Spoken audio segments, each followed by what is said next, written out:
I want to tell you a story of how I got from point A to point B.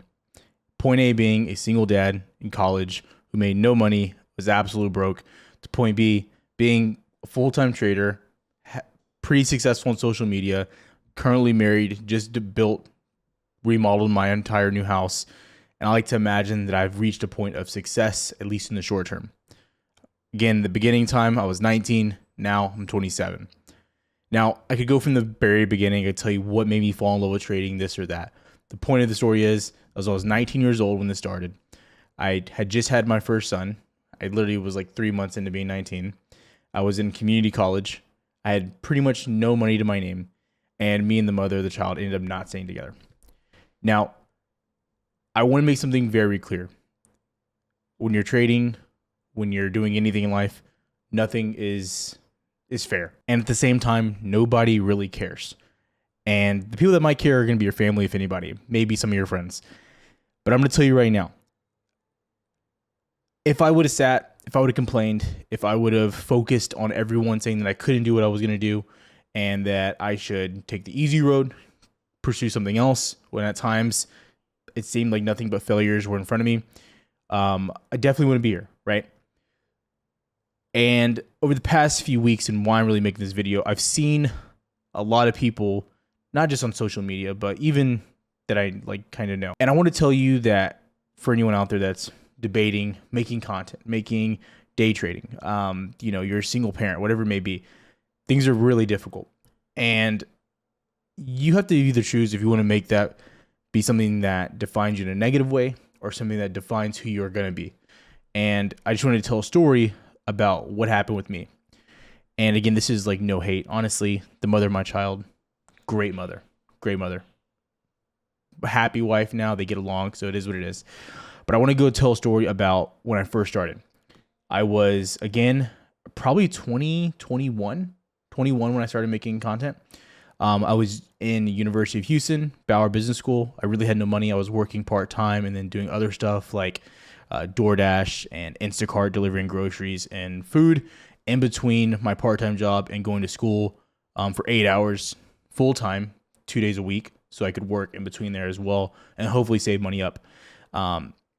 And during this time, I had to establish my rights of being a father, which this is not to say, oh, this is something good that I did. This is any dad's responsibility, in my opinion. If you're a dad, you should go get a lawyer, establish your rights, and make sure you secure your rights with your kid. Anyone should do that. But when I did this, it wasn't like the smoothest transition. And I remember when I started making YouTube content and TikTok content. And it was really just about me like talking about my experiences in college, finance, investments that I was looking at, and it led to like really cool things. But part of that was, as you can imagine, is people that I didn't necessarily want to see my content yet saw my content. And one of these instances, I was going to drop my son off, and I'll never forget. This is the most defining moment probably with all my content and becoming a successful trader. I remember, I was only getting like 100 views on YouTube and a few thousand views on TikTok. And I remember I dropped my son off, and his grandparent from her side made a comment. It was like, oh, it's cool, like in a smug comment regarding me making content. And she could have even meant it that way. But I remember that specific moment of the better than and how it made me feel in that, the moment of maybe not believing that I was going to do what I was going to do, things along those lines. Fast forward a year later, TikTok reached, I think, 30,000 subscribers. YouTube reached around 20,000. And that was like the beginning. And that was back in being 20. I went from like 22 to 23. Fast forward, there are 4 years where we're at now. And, we're sitting at 55,000 on YouTube. We're sitting at 103,000 on TikTok. Twitter's at 10,000, even though I got banned on Twitter and had to restart that, in 2020, I think 23. I'm looking at it right now.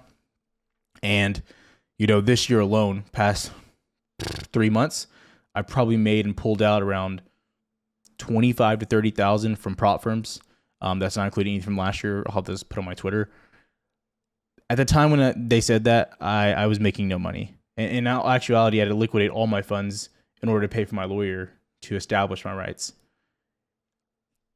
The point of the story is you can let someone's viewpoint someone's attitude towards what you're doing impact you negatively, or you can use that as some sort of motivation or some type of viewpoint of what you don't want to be.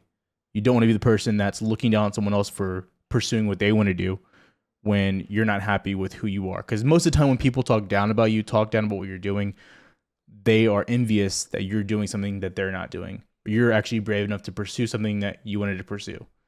So at the end of the day, without those people, without the people even here sometimes being negative, I might not want to make another video. I might not want to make another piece of content. And that's just me. I can only imagine, someone else on the other end of this that's going through something much more difficult, less materialistic than me at that point in time in my life. Everyone is going through something. And that was personally what I was going through at the time, which was a very difficult thing to do. Being a young kid, it was, but it made me who I am today. And now I have an awesome family. Just had my second son. Again, like I said, bought our dream house, rebuilt it, did everything my wife wanted to it. My wife doesn't work anymore. So I'm just telling you, for anyone out there watching it, if you are doing something, whether it be trading, whether it be starting your own business, I don't care what it is, pursue it and do it for you and not for someone else. No matter what anyone says, you're the person that's in charge of dictating the results of what you're pursuing. No one else is going to help you. No one else is going to care. No one else is going to actually get any type of satisfaction from you pursuing what you're doing either. At the end of the day, if you don't do it for yourself, if you aren't accountable to yourself, you're not going to be successful. And at the end of the day, that is what dictated my success. Being accountable, locking in, and really just making nonstop content. Over the past 2 years, I've made over 1,200 videos. 1,200 between TikTok, YouTube, Twitter, Instagram, just nonstop. That's all my life has been. I'm not saying it's hard. I'm not saying it's this. I'm not saying it's that. But I know what it takes. I know what it's going to take to go to the next step. I know what it's going to take to be successful. And, there's been easier ways I could have done it. I could have maybe grouped up with other people and, kind of incubated, my channel with other channels. But this is the path that I took, the accountability. And that's why you can't see anyone say negative things about me as far as scamming or being dishonest. But again, be true to yourself with what your goals are. I don't know why I wanted to make this video today. Have a good one. See you guys tomorrow.